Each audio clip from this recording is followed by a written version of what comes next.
Hey everyone, here I am sitting on the beach in Santa Monica on an absolutely gorgeous, gorgeous day. It's probably in the upper 60s. Um, anyway, I just thought I was coming out here for a walk, and I thought I would do my little update for this week. And the update is that every day I just take each day for what it is. And I've always talked about living in the moment and being present with it, but I have to admit this whole experience has, driven that even deeper into what it really means to really, really, really be present and be where we are. Treat each day as though it's the only day you have. And, make sure that we're doing something that is uplifting our heart and our spirit in some way. At least there's, one thing we can do each day to nurture ourselves, our soul. I think that's really important. I don't think I know it is, actually. There's so much in the world right now that we can just get attached to. And, we become like a little parasite. We just get attached to that host being whatever the news is or whatever the story is that we're feeding into. I admit it. It's, with what happened earlier this week in the Capitol, I'm not a political person. I never have been. I've always kind of been in the neutral place of just, being very personal of where I stand with things and, live and let live, and everybody has a right to their thoughts and beliefs. My only thing is, I don't care what side of the fence you're on, and this is where the problem is. Again, I didn't come on here to talk about politics, so let's just make sure that we're understanding that. I'm going to get to my physical update. But, first of all, that we have two parties, as though everybody either fits in this category or this category. Ugh. First of all, I hate categories and labels, period, in life, because we all have been subject to being labeled something, whether it's even male, female, or what kind of religion or faith we lean into, or our race. Whatever it is, or you're an A student or you're a C student, all of these labels that we get categorized in, which to me, I've always hated them, because it's like, yeah, well, maybe I have some of that, but I don't have all of it, and there's just a lot of gray in all of us. Like, I don't think not one person fits exactly into this category exactly. No way. We're multi-dimensional beings. It's just, so anyway, I just hate the division and the polarity. Hate. Strongly dislike, because it's so hurtful. Not to just one person, to all of us. And since I was a little kid, I've just been, this intuitive empath that felt everybody around me, what everybody's little inner struggles and battles are. And I didn't know as a kid that I was just, to me, it was just common knowledge. Like, I could just feel this stuff. And, but it wasn't until I was older in my teenage years that I realized that, I guess not everybody is totally tapped into that. Not that we aren't all capable of it, just sometimes we don't even realize our abilities. Anyway, so my heart has always, since little on, just cared for animals and, friends in school that were picked on, And, it just, my heart, I just always want people to get along, and at least be decent with each other and be respectful. And like, it doesn't matter if we see the world in a different way. Of course we do. We have our own filter. We have all our life history, our stories, our whatever we've grown up with in our culture, in our family, in our tribe, in our country. We all have this whole thing of life experience, our personal life experience, that colors how we see the world. And there's 7 billion people on this planet, and not one person sees it in exactly the same way. And so it's just, there's just no way that everybody's going to see it the same way. But are there key things, core things that we can focus on that are common, no matter if our ideology is different? I mean, what do we all want? We all just want the right to live life and to experience the joys of life and the abundance of life, the good of life. But part of life is the challenge and the adversity and the struggle and the contrast and all of that, but that's what it means to be human. We all signed on as souls before we came into these bodies. On some level we signed on for this journey to grow, to expand, to learn from each other. We don't learn from each other when we're all the same. That gets actually boring. We learn from each other because we are different, because we see things differently. And if there was just a way, because there is a way, as human beings we can be so much better at coming to the table. And let's just get real with each other. What is your fear? Tell me what your fears are that make you lean toward this way of thinking. What are your fears over here that means you lean over here? And can we talk about what we're scared of? What I've experienced in my life and in my therapy over the years is that often what our minds tell us that we are afraid of is a story that isn't even real. Have we ever had a situation where we have anticipatory anxiety about something coming up, and we have all these stories in our head of how it's going to go, and it just creates more anxiety and more anxiety and more anxiety and more stress and more fear and blah, blah, blah. And then we get to it and it's like, oh, well, that wasn't as bad as what I thought it was.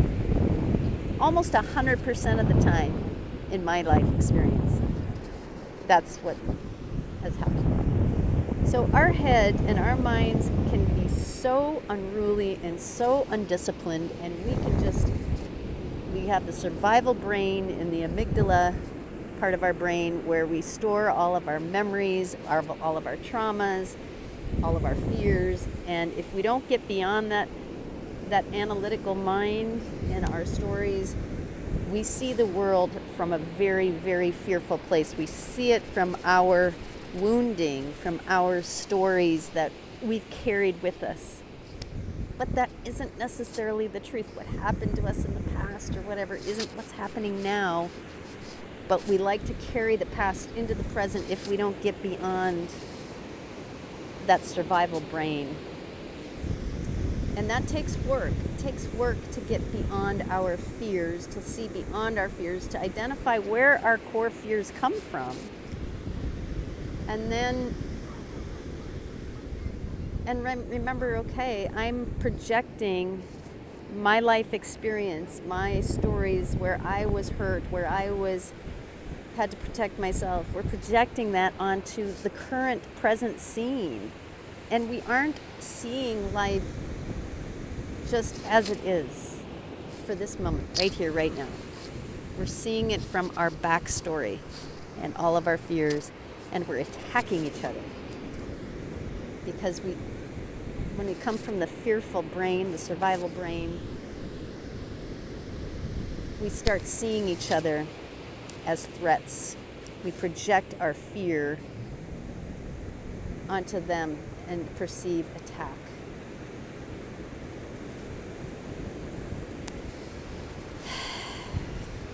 And what's happening now, what has happened is, what's happening in the outer is what's happening inside of ourselves and our projections that we put onto the world. It's our story. Doesn't necessarily mean that's what's really happening. It just means we are seeing it. But, you know, what happened the other day was painful. Because there's not much peace there. There's not much coming together. There's pitting people against each other and attacking each other violently. Oh my God. Human beings, we can do so much better than that. And yet, this is what human beings have been doing to each other for thousands of years. Are we ever going to get that we're all one and that what we do to each other, we do to ourselves? I don't know. I mean, I'm trying my best here. I'm going to go with that. But I don't know. Anyway, it just hurts my heart. And I didn't get on here to talk about that actually, but that's kind of where it went. I just know that when we heal our heart of our belief that we're separate, that life is meant to be feared, that something's being taken away from us, when we heal our heart from that perception that we are separate, we actually recognize that we are one in spirit. So the head gets in the way of our heart. Our head separates us with ideologies based on our fears and our backstory. And the heart is here to remind us that we are all one and we're all human and we're all a part of each other. And can we just commune, find the common ground,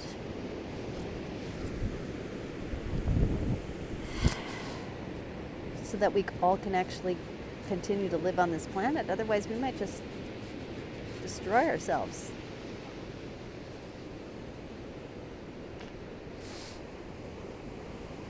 I don't know. The planet will go on without us. The animals will go on without us. Anyway. So, my personal update. I'm feeling good. I had my third round of chemo on Monday, December 28th. And as I said in a past video, my blood work showed that my cancer number had come down 300 points from before I started chemo on November 12th. So it went from 485 to 186. And the goal number is 35 or below. In January of this past year, I was at 11. So we're going for that again, which is good news. I feel much better. Although, of course, the chemo week is... I experience more neuropathy in my fingers and my toes, and I did my blood work on Tuesday because I like to do it a week after, and my white blood count was pretty low, the lowest it's been so far, which is common after a chemo treatment, and of course the chemo is cumulative, so. But they said that my blood work up until that point was just holding its own, and so they said, you know, in the next week or two it will build back up. I don't know if it will get to normal range, but anyway, so my nurse told me that I'm at a higher risk of infection, a moderate risk than usual, and so I'm having to be extra cautious, you know, not just with COVID, but getting a cold or anything. But the good news is I don't feel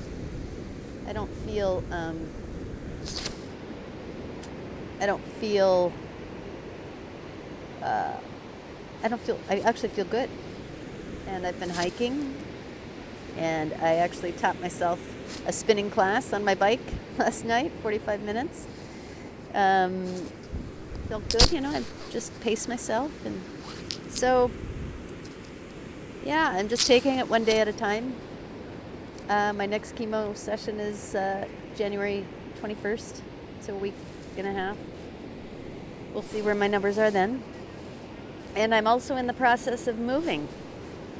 It's a big deal, really big deal. Moving from my beautiful little sanctuary, my little studio apartment in Santa Monica that I've been for 19 years.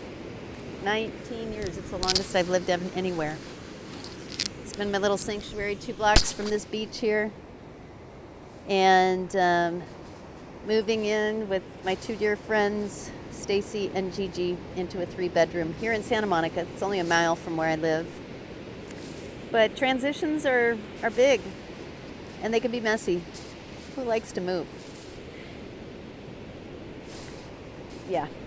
The in-between is messy and uncomfortable and blah. I will be out of my place on the 15th. We have the new place as of the 1st, and starting just taking things over slowly every day. So I'm not stressing myself out about it. But I admit I'm that sentimental person that I've always, as one chapter closes, another opens. I'm always, even though the next chapter is exciting, I always have to take the time to really pause and look back and honor the chapter that's closing. And I will miss my great little place. It has served me well. But my heart and my intuition says it's time to move forward, move on to a new experience, to a new adventure. And I've been blessed with, 2 amazing friends who are wanting the same thing. So we look forward to, when COVID is over, to entertaining people and having people over and having it being a very zenful space. So, so that's lots of change happening in my life right now, and I'm just, life is change, and, we have a tendency as human beings to resist change so darn much. Jesus, and it causes us so much suffering. I mean, I've seen it in myself. And again, where we put our minds is what, our mind is what causes us joy and what causes us suffering. Where we put that mind, where we put our thoughts and attention. And so I heard somebody say, your eyes are on the front of your head, not on the back, so keep looking ahead. Don't look back. It's already been there, So anyway, that's it. So change is happening. I'm in transition. A little uncomfortable, but I've been dealing with cancer. I feel like I kind of got the corner on discomfort. And you know what? You find out that the discomfort isn't so bad no matter what it is. It's, again, where we put our mind and just breathe and accept where we are. When we move into acceptance of where we are, peace comes, and we can handle things a lot more than when we are struggling in our head to try and control. All right, those are my thoughts for today. I send love and blessings to everyone. And, the shift from head to heart. This separates, this unites. Let's live from our heart. When we heal our heart, we heal the world. Love you all. Enjoy the day. Bye.